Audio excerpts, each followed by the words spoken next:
for some time now, the UK has really been finding ways to cut down on how people are moving to the country. And in the process of doing so, the people moved to Rwanda. They've not yet gone, but it's, you know, it's something they've been working on it for some time now. So eventually they are wishing to take people that are on asylum in the country to Rwanda, okay? And these are some of the ways they're using. Now, recently, there've been an update on the immigration rules in the UK. And so if you're somebody who has been wanting to move to the UK and you're still not in the country, then you might want to listen and hear whatever that has been made to the immigration laws of UK before you move in. Hey guys, it's your girl Celine, and you're most welcome back to my channel. So over here, I do give you so much information about my life in Scotland, UK in general, and how you can move abroad. Okay, so in today's video, I will be sharing with you what update we have on the immigration laws of UK. People really love coming to the UK just because it is an English speaking country, and I think sometimes because of the currency, but there have been some major changes to the immigration laws which is affecting almost everybody in the UK. So if you're now planning to come, trust me, you will have to know about this, because you just have to know about it before you come. Okay, so stay with me, let's go and check it out, and when we come back, I will be breaking it down a little bit and also give you my recommendation as to what can be done about end the abuse of the health and care visa. We will stop overseas care workers from bringing family dependents, and we will require care firms in England to be regulated by the Care Quality Commission in order for them to sponsor visas. Approximately 120,000 dependents accompanied 100,000 care workers and senior care workers in the year ending September 2023. Only 25% of dependents are estimated to be in work, meaning a significant number are drawing on public services rather than helping to grow the economy. We recognize that foreign workers do great work in our NHS and health sector, but it is also important that migrants make a big enough financial contribution. Therefore, we will increase annual immigration health surcharge this year by 66%, from £624 to £1,035, to raise on average around £1.3 billion for the health services of this country every year. Second, we will stop immigration undercutting the salary of British workers. We will increase the skilled worker earnings threshold by a third to £38,700 from next spring, in line with the median full-term wage for those kinds of jobs. Those coming on health and social care visa routes will be exempt, so we can continue to bring in the healthcare workers on which our care sector and NHS rely. Thirdly, we will scrap cut-price shortage labour from overseas by ending the 20% going rate salary discount for shortage occupations and reforming the shortage occupation list. I have asked the Migration Advisory Committee to review the occupations on this list because of our new higher skilled worker salary threshold.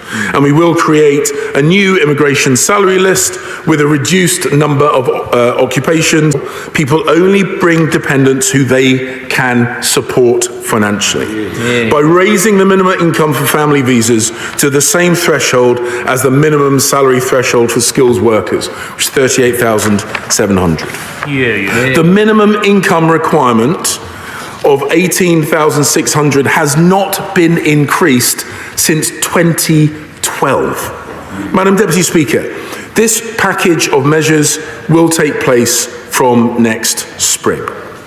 Finally, having already banned overseas master's students from bringing family members to the UK, I have asked the Migration Advisory Committee to review the graduate route to prevent abuse, to protect the integrity and quality of the UK's outstanding higher education sector.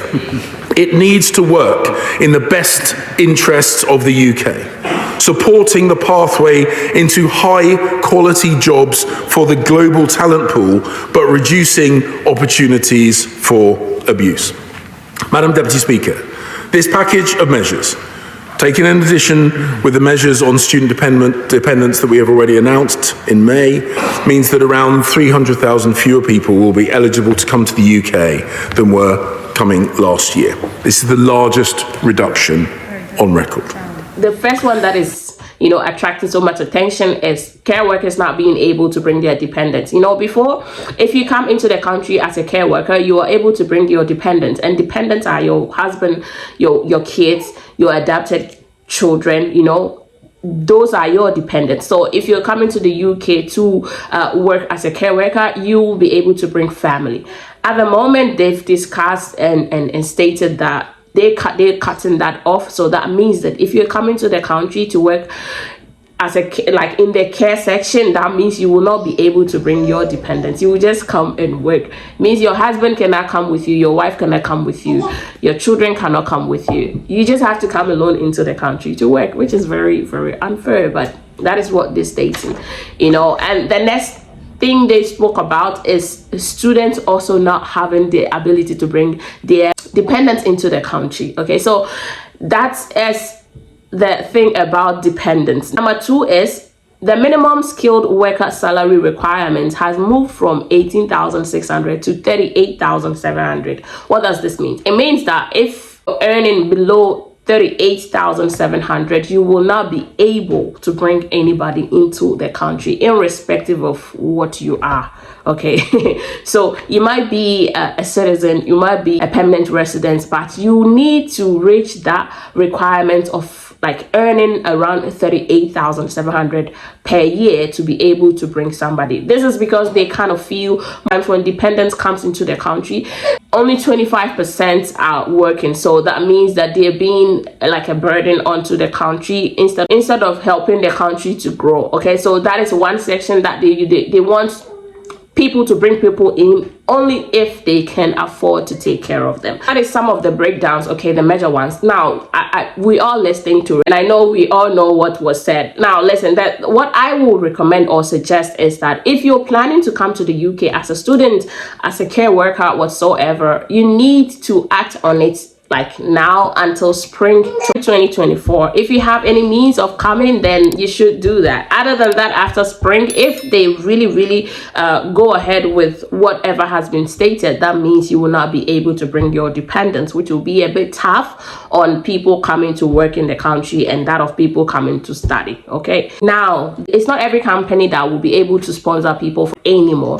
so it's been a lot of changes. Okay, so like I said, just take your time. All right, I will leave the link in the description button, and then you can read more about it on the government website to understand everything that you need to understand before you move to the UK. It was your plan A, and looking at the changes, if it's going to affect you in any way, let me know in the comment section. And how is it going to affect you? Now, because of that, I've thought of bringing to you those content from other European countries that are actually making their immigration laws or rules very flexible to contain or to attract overseas workers. Okay, so don't worry, UK is just one country. There are other countries. Okay, so there are better things ahead. Okay, so let me know in the comment section, how do you think these changes that the government has made about moving to UK? And like I say, we bring today's video to an end. Okay, so till we meet again, I want you to stay safe, okay, and take care of yourself, and bye bye for now.